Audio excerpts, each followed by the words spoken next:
আসসালামু আলাইকুম। আমাদের কাছে একটা কন্ট্রোলার নিয়ে আসা হয়েছে, তো এটার তার নষ্ট হয়ে গেছে।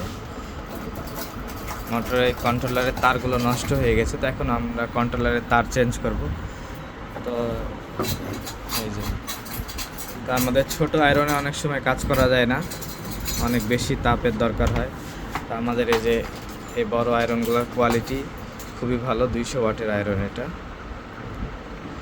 আর এটা 100 ওয়াটের আয়রন, এটা দিয়ে অনায়াসে এই কাজগুলো করা যায়। আমরা এই যে কন্ট্রোলার থেকে তারগুলো খুলে ফেলবো, দিয়ে ওটাতে লাগাবো। সচরাচর কাঠের যে আয়রনগুলো পাওয়া যায় ওগুলোর কয়েল খুবই দ্রুত নষ্ট হয়ে যায়, ওই জন্য এই আয়রনটা ইউজ করা। এটার হ্যান্ডেলটা ভেঙে গেছিলো, তো এটা নিজে তৈরি করা হয়েছে পাইপ দিয়ে। এই আয়রনগুলো আমাদের কাছে পাওয়া যায়, যদি কারো প্রয়োজন মনে হয় তো অবশ্যই জানাবেন। আর এটা সবচেয়ে বড় আয়রন, অনেক ওজন বেশি, এটা 200 ওয়াট।